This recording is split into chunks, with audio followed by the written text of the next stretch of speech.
and welcome to the International Affairs Forum. I'm Leila Halal. We are excited to be launching our 27th season, Finding Solutions to Global Crises, in spite of the pandemic.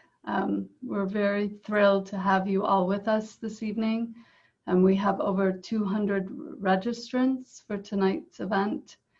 And I will wait a little bit longer while people trickle in.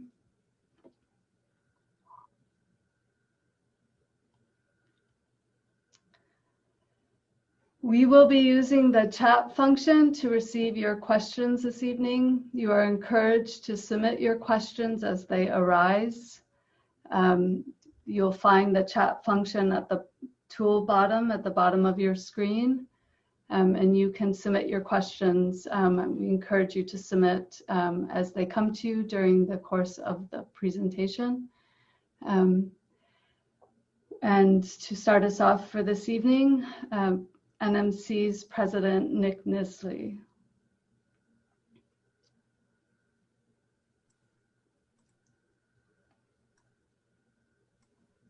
Hello, everyone.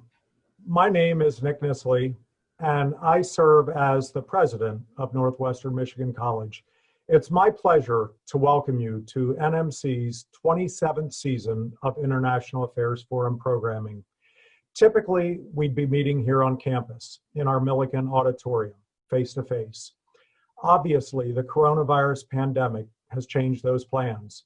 Despite that, we are committed to continuing to bring this important civic forum to our community via the safest and most convenient virtual means, thus our gathering here now.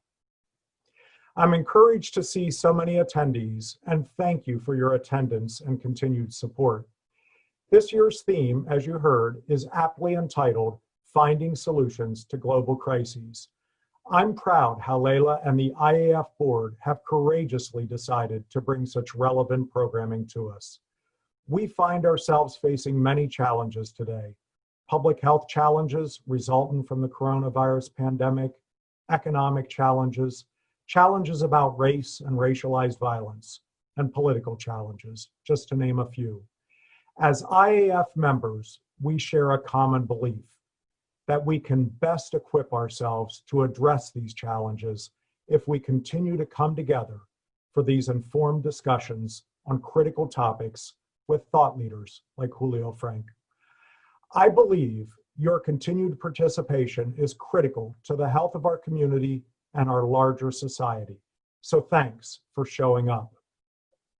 Let me add a special thank you to our many members, especially our leadership circle donors and IAF board members for their continued commitment. Tonight, we are privileged to have President Julio Frank with us, a fellow leader of a higher educational institution and a world expert on global public health. I'm pleased to be welcoming everyone. I know we will all have a rich conversation tonight. So please listen and ask your questions following the presentation. Lastly, I'm equally pleased to be able to turn things over to Dr. Ken Warner. Dr. Warner is the Dean Emeritus of Public Health and Professor Emeritus of Health Management and Policy at the University of Michigan. And Dr. Warner is an International Affairs Forum board member. So thank you and all the best for engaging program this evening. Dr. Warner. Thank you, Nick, and it's a privilege to be here, and I want to welcome you to the IAF community, and thank you for joining us. It's really my privilege and honor to introduce Dr. Julio Frank. Dr. Frank, as you've heard, is the president of the University of Miami, and he certainly is one of the world's foremost authorities on global health. He has an extraordinary list of professional accomplishments. I'm not going to go through all of them. We don't have time for that, but I will touch on a few of them. Dr. Frank was born in Mexico, and he earned his MD at the National Autonomous University of Mexico. And I am very proud to say that he got his Master of Public Health and his PhD from the University of Michigan. In addition to that, he has received 10 honorary degrees from different universities from around the world. At the age of 34, Dr. Frank founded and then became Director General of the National Institute of Public Health, National Institute of Public Health in Cuernavaca in Mexico. This is widely regarded as the most impressive institution of its kind in the developing world. Later on, he served as a very high-level official at the World Health Organization. And notably, from 2000 to 2006, he was the Minister of Health of Mexico. During this time, his principal accomplishment, among many, was to establish a comprehensive health care coverage program that brought health insurance to 55 million Mexicans for the very first time. Following his service as the Minister of Health, he moved on to be a senior scholar in the Global Health Program at the Gates Foundation and served as executive president of the Carso Health Institute in Mexico City. Immediately prior to becoming president of the University of Miami, he was dean of the School of Public Health at Harvard. Dr. Frank is a member of the American Academy of Arts and Sciences, the U.S. National Academy of Medicine, the National Academy of Medicine of Mexico, and he has a long, long list of honors and awards. Rather than spend our time on that, however, I'm simply going to conclude this introduction by telling you what he does in his spare time. So what he does is he has written 300 professional publications, articles, chapters in books, and monographs. He has another 150 that are articles in magazines and newspapers intended for the lay public. He has written or edited 25 books. And in addition, he has 3 novels that were bestsellers that were written for children to understand the functioning of the human body. Dr. Frank, thank you so much for joining us today. Thank you, Ken. Thank you for your kind introduction. So we're going to talk today about the current pandemic and obviously future pandemics. But I wanted to start off with asking you a question that I have no idea what the answer to it is. And that is, what got you into global health in the first place, and what got you so passionate about it? Well, it has a lot to do with my family history. My grandparents fled Germany in the 1930s. My father was a 6-year-old boy, and he and his sister, along with their parents, were escaping the atrocities of the Nazi regime and found refuge in Mexico. I am the child of refugees, and I think that's colored everything I do. I have a very strong sense of giving back because that act of generosity to strangers, to people who look very different, didn't speak the language, knew no one in Mexico, but yet Mexico embraced them and made my life possible. So I devoted a big part of my life to understanding how those connections happen around the world. And as I developed that, by first studying medicine and then being a proud alumnus of the University of Michigan, where I spent 5 great years of my life, and where I had the honor of meeting you, Ken, and develop a lifelong friendship, I came to understand that global health, first of all, represents some of the most fundamental challenges facing humanity. We're seeing that with the current pandemic, with huge implications for every aspect of life, the economy, social interactions. But also it offers some of the best opportunities because health is like a supreme value. It allows us to identify our common humanity. And at a time of so many other areas that divide us, health is an opportunity to bring us together. It's a universal value, and it helps also to underscore the enormous advantages of being able to cooperate in order to face shared challenges. Well, the world is very fortunate that you chose the direction that you have chosen. So I want to focus now on some of the global issues surrounding both COVID-19 and thinking to the future, possible future pandemics. But just by way of background, there's several countries that have managed to contain their epidemics quite effectively, and even a few of them that never really have experienced any outbreaks because they managed to shut the door on it right at the very beginning. There are other countries that have done very poorly, and I think we're all aware that the U.S. is one of the preeminent on that list, unfortunately. We have 4% of the world's population. We have 20 to 25% of COVID-related deaths. There's another developed nation that has chosen to take a course that is really quite interesting. I'd like you just to comment on what lessons we've learned from it. That's Sweden.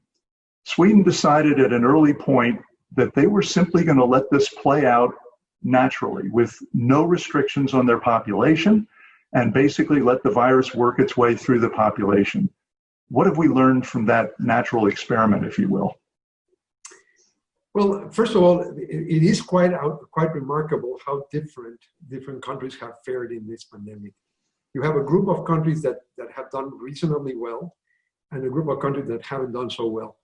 When one observes the first group, which is where we need to derive lessons, one observes a number of consistent patterns.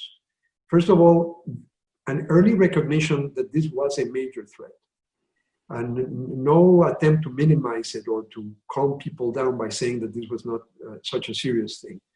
Secondly, an early move towards testing. Testing became a key element in every country that's been successful early on. Third, clear communication from the top leadership. Very clear communication about the things that needed to happen. For example, wearing face coverings or testing itself. And I will say that one interesting association, I'm not saying this is a cause and effect, but among the countries that have done the best, you have an overrepresentation of countries led by women. Whether it's Taiwan, Germany among the European countries, which has one of the best experiences, Norway, Denmark, and this is going to be relevant to the other part of your question. New Zealand, of course, as a remarkable example. So I think one of the positive side effects of the pandemic is I hope it will forever put to rest the idea that women are not good political leaders. They have actually overperformed their male counterparts in a spectacular way. Now, over to Sweden.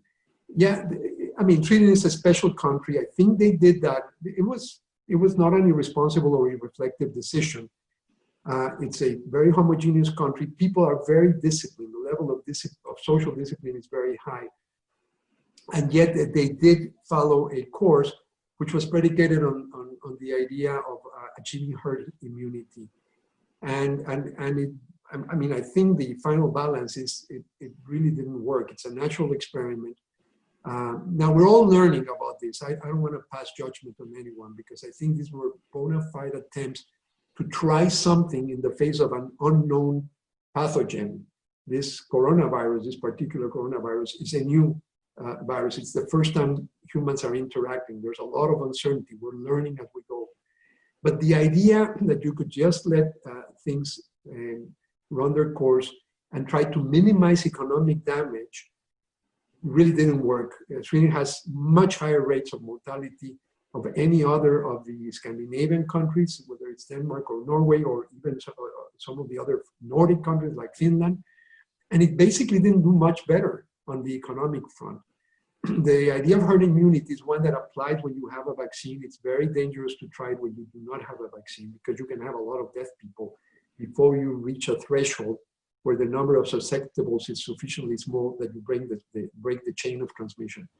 So I think that sadly that attempt didn't work well. Sweden has been doing better more recently, but it wasn't spared the main economic damage, and it did so at a much higher cost in terms of the death toll compared to its neighbors. Thank you. We've been talking about a lot of developed countries. I want to turn to the low and middle income countries now.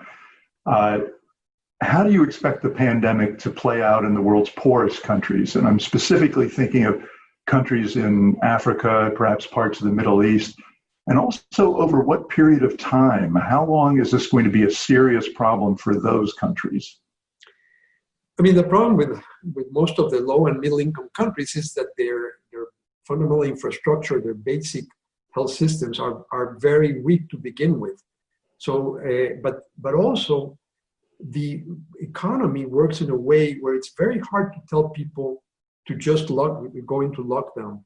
Huge numbers of people participate in an informal economy. They live on day by day. You can't just tell them to go into lockdown. The social protection network is not there. So what we're seeing is, again, a patchwork. But I will tell you, I mean, probably the most dramatic case is India. India now has the second highest number of deaths, second only to the US. And there's no end in sight there. A very populous country with a lot of this level of informality.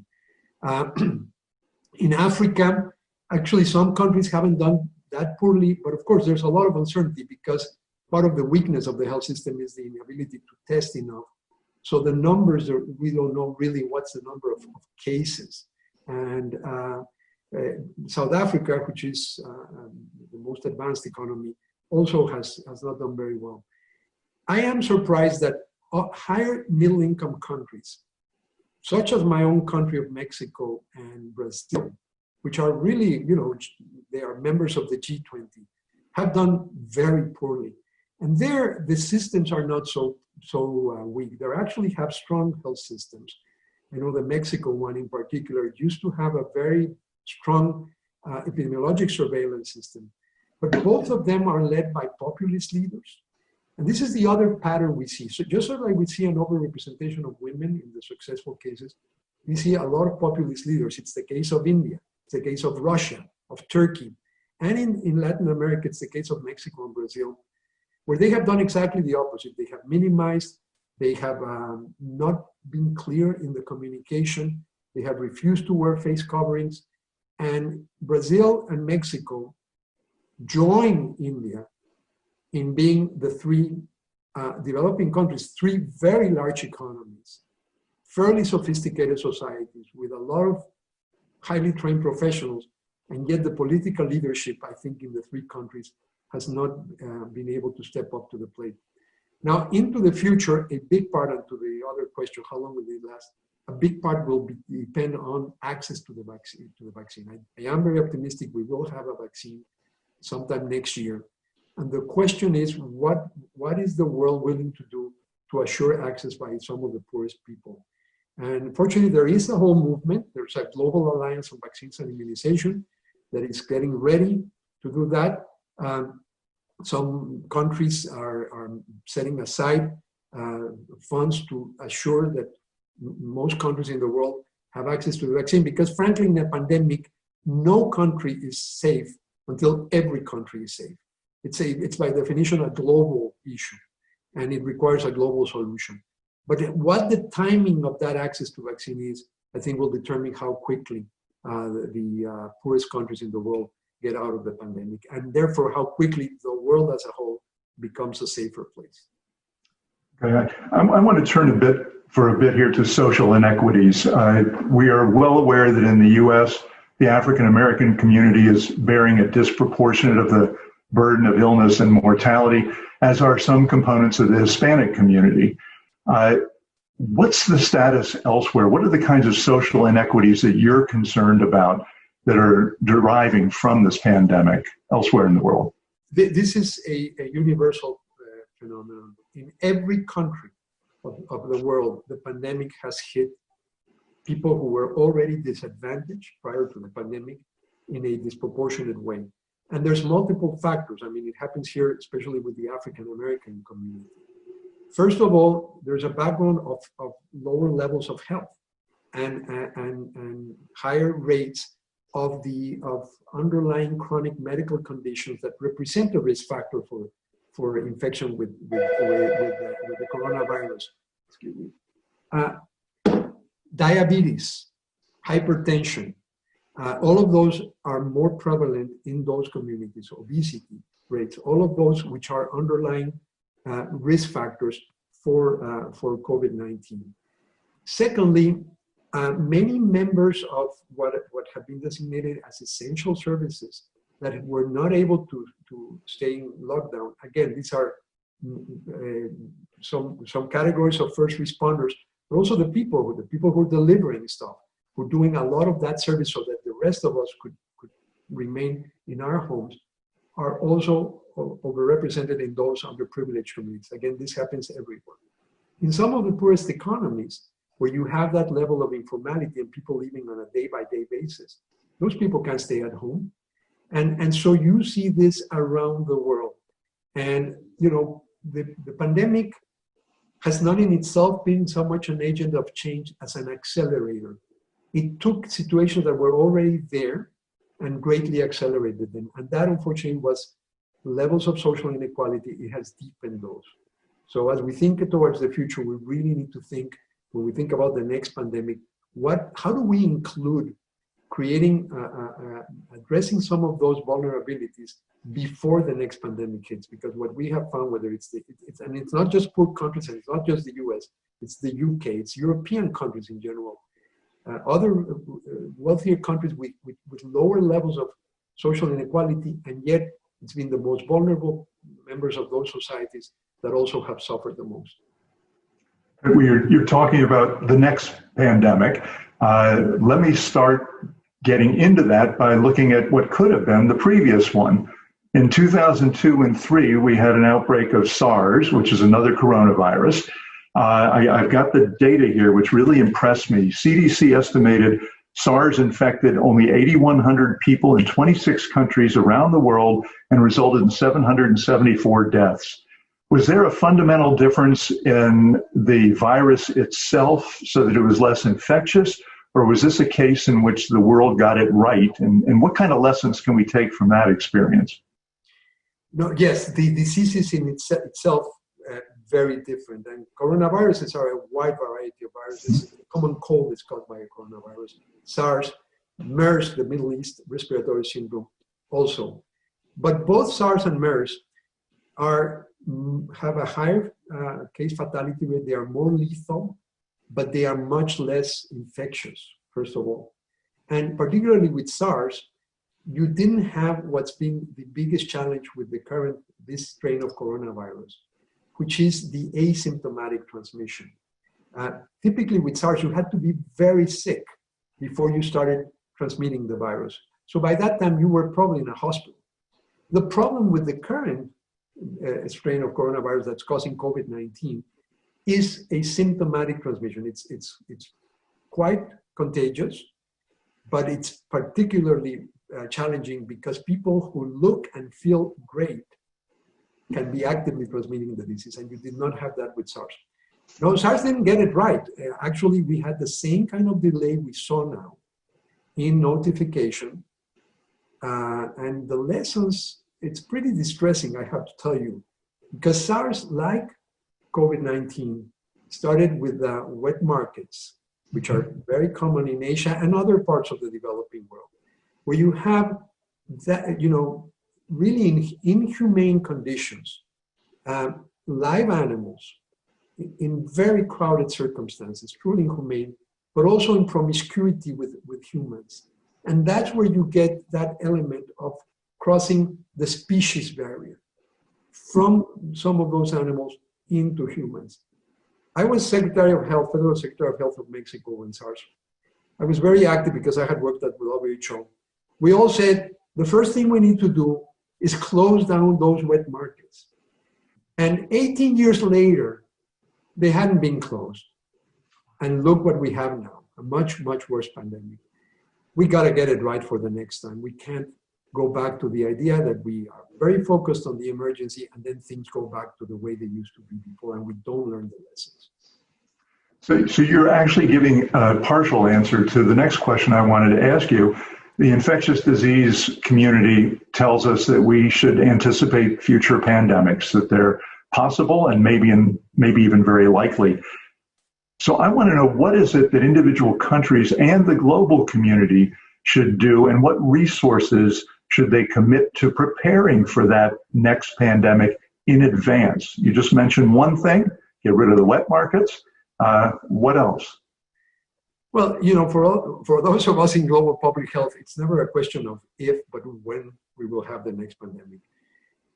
There's been pandemics since the early days. I mean, the Athenian plague of the 5th century BC that killed many people in Athens was the result of international trade.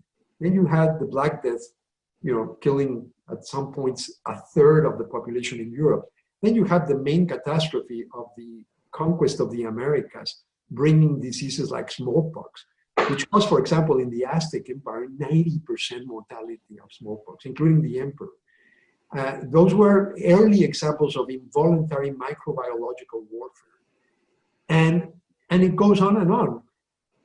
Then you had, of course, the last great pandemic, the influenza pandemic of 1918, 1919. What's happened, though, is in the latter part of the 20th century, and especially beginning in the 21st century, the frequency of pandemics or public health emergencies of international concern, like SARS, like Ebola, like the last real pandemic, which was the H1N1 swine flu of 2009, is the frequencies, they're becoming more and more frequent because we are a much more interconnected and interdependent world. But also, and I think this is an important message, these pandemics are not just some natural catastrophe that befalls poor humans. It's not a trick of Mother Nature. A lot of the pandemics are a result of the way we are relating to our planet. And they are as anthropogenic as climate change. Part of that is the way in which humans are invading other ecosystems and exposing themselves to all of these pandemics are zoonoses. They are diseases that start in other animal species, and then they jump the species barrier and infect humans. Part of that is because we invade the ecosystems in unsustainable forms of development.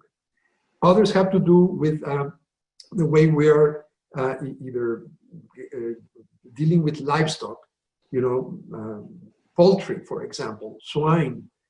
And that's why we have avian and swine flu, very unsanitary, crowded conditions in deep connection with humans, or the example of the wet markets. So the first thing we need to do is this should be another wake-up call, along with climate change, on the fact that we humans are relating in unsustainable ways with our planet. And the planet can only take so much of this kind of engagement. The second thing is, the frustration for us in global public health is every time there's a pandemic, a lot of attention, resources, the emergency is over, we forget about it. This time, this is my 5th pandemic that I have lived through. But this is unlike anything else I have ever seen. Nothing compares with the extent of damage that this one has caused, especially both in lives, but especially the economic damage. So I am hoping that the extent of damage is so deep with this worldwide deep recession that we will come to realize that with an infinitesimal amount of the loss in the economy, the loss of jobs, just the loss of value in financial markets, with that tiny, tiny amount, decimal points of 1% of what has been lost in the global economy, we ought to be able to fund a permanent effort to prepare and prevent future pandemics. The way we are acting to these zoonoses that become pandemics is as if you were reconstituting your fire department only after you had a fire. And then when you extinguish that fire, you would close down your fire department in your city. Wait for the next fire and then start all over again, getting your trucks and hiring your firemen. It can't be like that. We gotta have a permanent effort. And that requires a number of things. First of all, we need to have ready the technological platforms so that as soon as we can decipher the genome of the next, it's most likely gonna be a virus again, we immediately have the platform, you plug that genome and you start churning out the tests. Because the big problem here has been the problem with developing good, reliable, affordable tests quickly. We're 6 months and we still are not there. We have those platforms for tests, for drugs, antivirals, and for vaccines, ready to go as soon as you have the genome sequence. Secondly, we need to develop a rapid deployment force. Think of of NATO as an analogy. Look what we do when it comes to other human enemies. Well, these are microbial enemies, and this is a global and national security issue as much as it is a public health crisis. We gotta have a standing force that you can quickly mobilize, especially for the poorer parts of the world. Because again, these are global issues. No country is safe if there are countries where there's just not the infrastructure to start tracking, tracing, and actually dealing with the emergency as soon as we detect those. We need a much more reinforced, better reinforced system of global epidemiologic surveillance through the World Health Organization. We need to reform the World Health Organization, but it's the best hope we have. It's got to be reformed, it's got to be improved, but we can't abandon the WHO because it is the one organization where every country in the world is a member. I hope the United States will become a member again soon because it's our only hope for global action. Now, does it require changes? Yes, there's an independent panel now chaired by two former heads of government, the former Prime Minister of New Zealand, the former President of Liberia, very high level panel. It's going to make proposals in that regard. So those are all pieces that, again, with a tiny amount of what's been lost to the global economy, we could easily fund that effort. Just since you mentioned WHO, President Trump has withdrawn the U.S. from WHO. I assume a future administration may well reverse that decision. What kind of damage is that doing to the organization currently and for the foreseeable future? Lots of damage. The U.S., the WHO, like all the UN system, has a financial scheme that depends on what are called assessed contributions. And that's a function of income per capita and total population size. The U.S., very high income per capita, one of the highest in the world, large population, has the highest level of assessed contributions. And it goes down, and every country, even in the poorest countries in the world, they all contribute. But on top of those assessed contributions, which are an obligation of the members, the WHO is not the secretariat that's located in Geneva. It's the member states, and it's a universal membership. Every country in the world is a member of the WHO. So they fund it with their assessed contributions through that formula. On top of that, there are voluntary contributions. And the US is the biggest source of those voluntary contributions. So it is the main source of funding. But beyond that, the US has traditionally provided a lot of the human capital that goes into the WHO.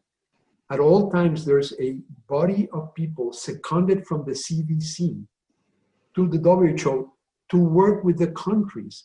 Now, that's not just being generous. It is an act of generosity. All of this is paid by American taxpayers.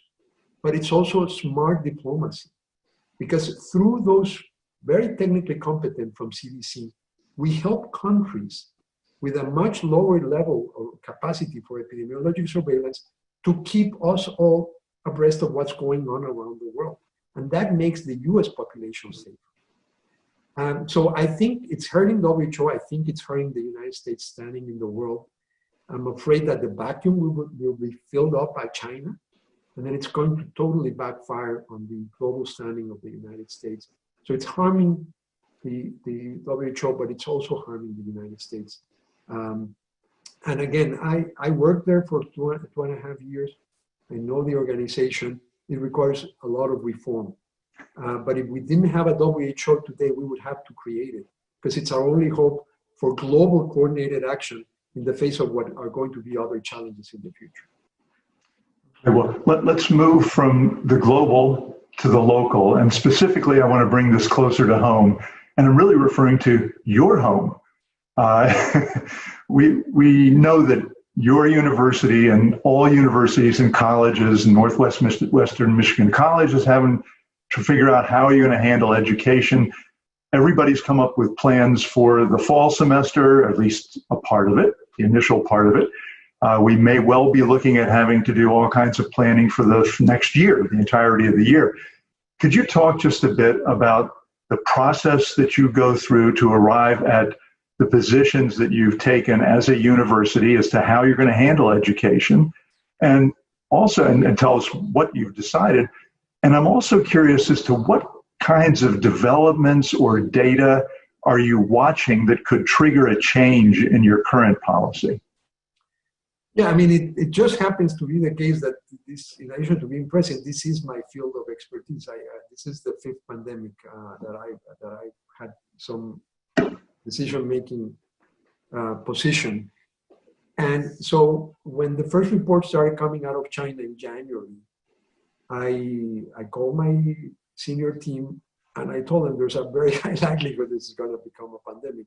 Because I had gone through SARS, through H1N1, actually the cases there started in Mexico in 2009. I was no longer the Secretary of Health, but the plan for pandemic response was one that was prepared by my administration. And then going all the way to the other ongoing pandemic, which is HIV/AIDS. That's still a pandemic and it's still going on after almost 40 years. So, I saw that pattern, and as soon as human-to-human transmission was confirmed, which was early in January, that was a clear signal that this was going to spread. Anyway, we started planning there. Like every campus, we pivoted quickly to online instruction, right around March, around our spring break. We told students not to come back. We had that major transition. And then we were all expecting that there would be a lull in the summer. We would reopen in the fall. Everyone is thinking, and I think it's still the consensus, there will be another wave in the fall because of seasonality and with cold weather, people spending more time indoors. But of course, the reopening of the economy happened in a way in which probably in some places it was premature. It happened a little bit ahead of time, but particularly there was not the clear indication about how you needed to reopen, particularly the wearing of face coverings. And one of the sad things has been the politicization of that. This is a public health intervention. It has nothing to do with it shouldn't have anything to do with politics. But anyway, that's another topic. So what we did is, we've been very focused on doing a risk analysis. And what I have done is I try to stay away from the false dichotomy. So a lot of the discussion was, if you bring students to campus, that's where the risk lies.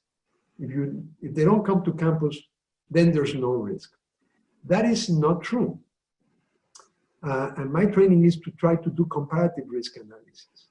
And I realized very quickly that after having spent most of the spring semester of this year in confinement, there were a lot of risks for young people if we didn't open up for at least some element of in-person instruction. A lot of our students were already moving to Miami, especially freshmen. They've been waiting to get out of their parents' home. They already had made arrangements, and they were going to be there literally across the street, but we were not going to let them come into the campus, and we were going to tell them to go online. Also, there are health consequences of prolonged confinement in mental health, in physical health. So what we did was we actually started talking and a lot with parents and students, and realized that we had to give it a shot and try to create an environment on campus that would be safe for students to come back. And then we gave them the choice. We said, this is what we are doing.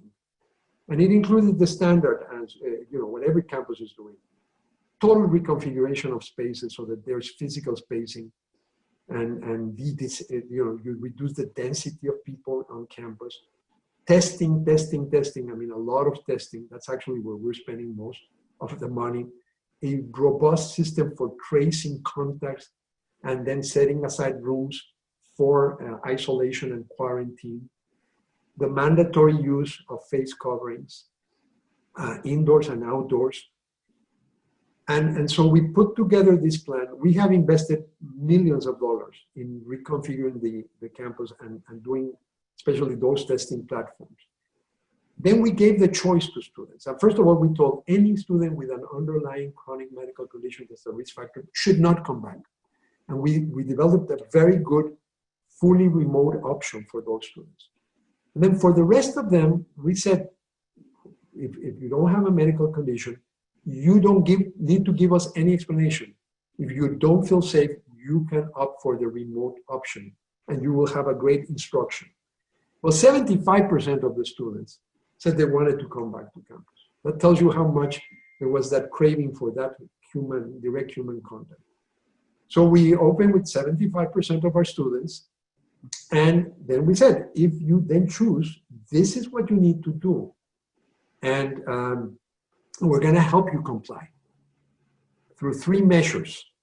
One is inspiration, persuasion through inspiration. We hope to inspire you to do something right for you and for your fellow classmates and for your community by following those basic rules, like wearing a face covering, keeping safe distance. Second, peer pressure. We created a core, which the University of Michigan also has. We call them public health ambassadors. And this is positive peer pressure. In our case, we have about 75. We had like 300 applications. We pay them $10 per hour, and their job is to go around and reinforce the healthy behaviors among their classmates. And then thirdly, zero tolerance and credible sanctions. If you misbehave by, for example, going to parties where there's no, we're incurring in or engaging in unhealthy behaviors, you will face consequences, including suspension. And that mix has actually worked so far. We have a very, we had everyone tested before coming on campus. We're now testing everyone, the residential students. Every 10 days, we're testing developing other platforms to do it even more frequently, where we're testing symptomatic, asymptomatic. And one thing I have to tell you is 80% of the cases are happening off campus of the infection. And our contact tracing reveals so far 0 cases of transmission in the classroom. So our hypothesis that the campus for many of these students was the safest place is actually playing out. The problem is off campus and what we can do to regulate those behaviors. And we're working on that. I calculate that about 98% of students are doing the right thing. The challenge is that 2 or 3% could ruin the semester for everyone. So we're doubling down on the tracing, on the testing, on all of that. So far it's working, but I never we're taking 1 day at a time. They are very long days because sometimes we have more cases and we're watching them. And it's a very, very difficult. It would have been easier to close down, but I think if the guiding principle was to keep students safe, they are safer when they spend a big part of their day in a structured environment, exposed to an educational message, wearing face coverings, than if we just had let them be on their own, sometimes literally across the street from us. Okay. I have one more question for you before we turn to questions from the audience. And let me remind the audience, if you want to submit a question, please do so through the chat function at the bottom of your screen. And then we will turn to your questions after this one. And it derives from what you were just talking about. I thought about early on in the pandemic, the public health response, and it was kind of my gut response as a public health person, is we've got to contain this virus, we got to flatten the curve, and we basically have to shut down things, put people into their homes and keep them there because of the consequences if they don't. But we know that especially prolonged periods in which people are kept away from school, kept away from work, and for that matter, in many instances, confined in relatively small living quarters, come with a number of health, social, and economic consequences that are very concerning. Is there any advice or how do you think about the trade-offs between sort of the basic public health objective of containing the virus and the adverse consequences of the lockdowns? Yeah, I think one of the, again, false dilemmas that I think has modeled the decision-making is the idea that you have a trade-off between the objective of protecting health and reactivating the economy. Actually, the two reinforce each other. I, like you, was very much in favor of the original confinement, and there's a reason for that. Once you get community transmission, it's the only way you can reduce transmission. If you prolong it, you keep hurting the economy, but actually you start hurting health. It's not a trade-off, because mental health and physical health, instances of intra-family violence. Now, conversely, if you reopen prematurely, you hurt health, but you also hurt the economy. And a big part of that is what's happening.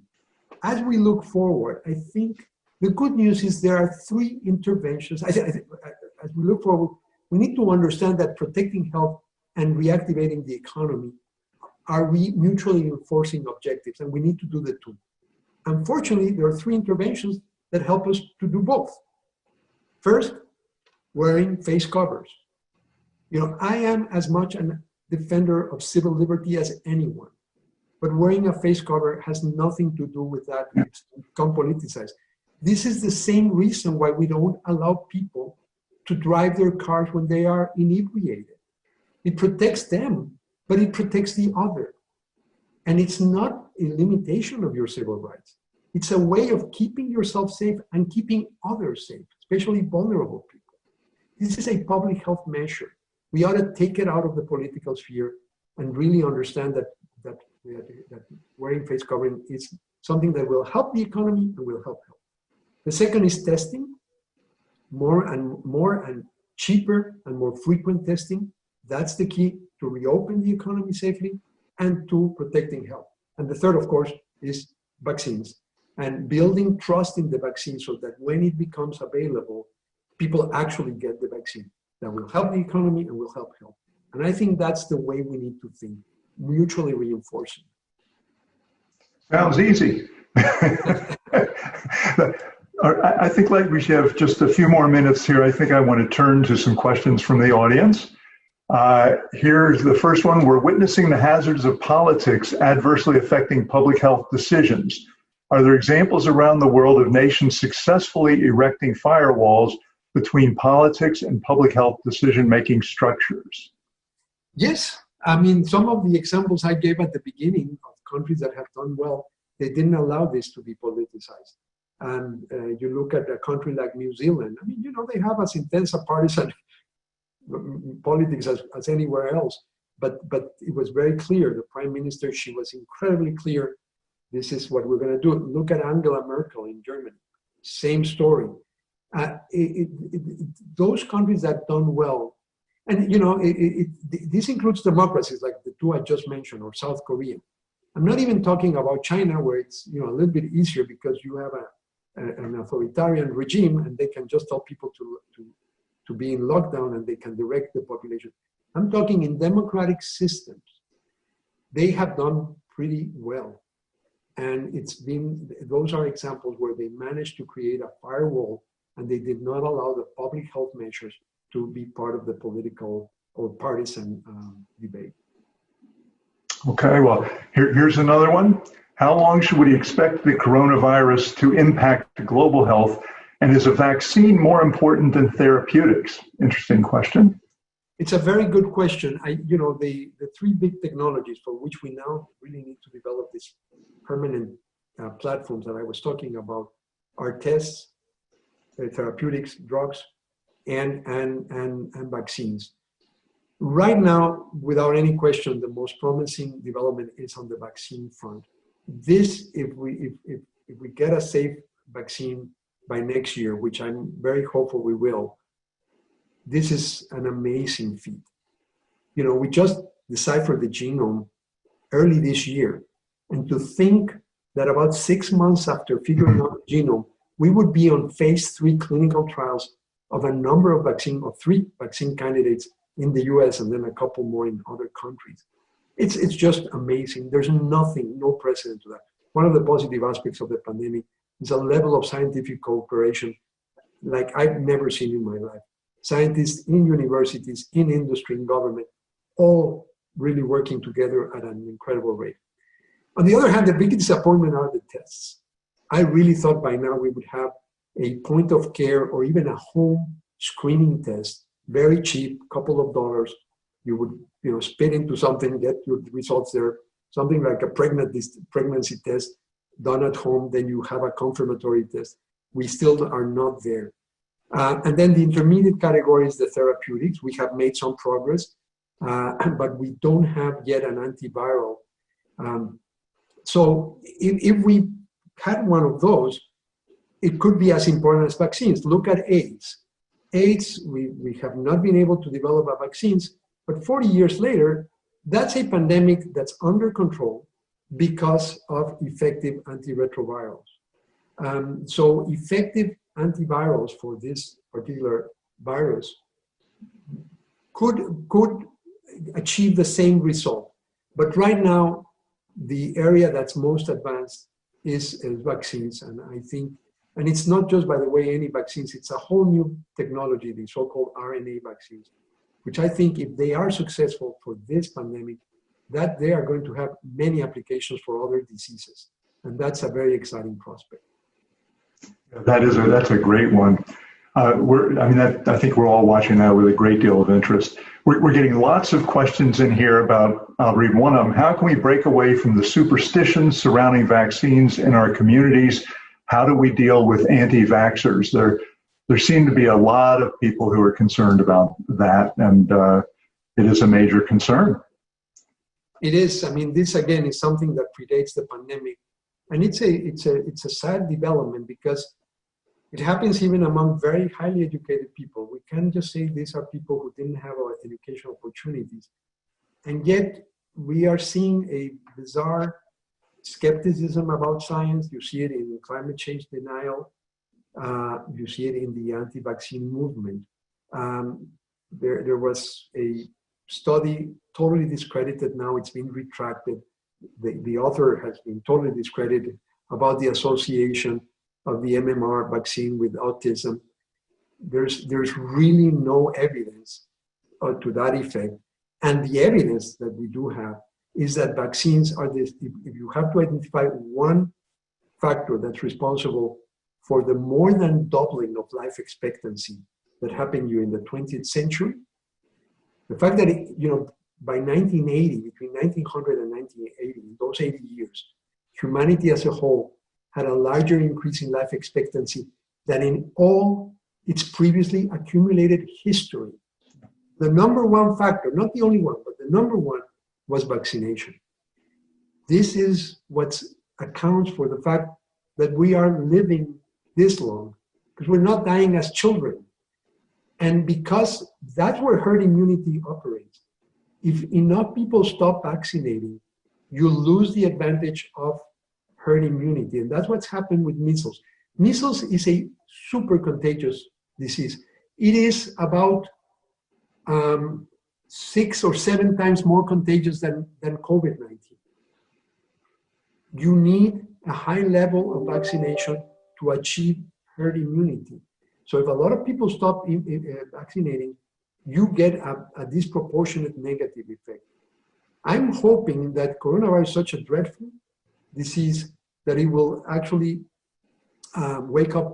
be a wake-up call for people to embrace the vaccine, and that enough people will take it, that we will go back to the reasonable approach that is when vaccines, through rigorous testing, demonstrate their effectiveness and safety, they are the most cost-effective, the best intervention of any field, not just in public health, that humans have developed in their whole history.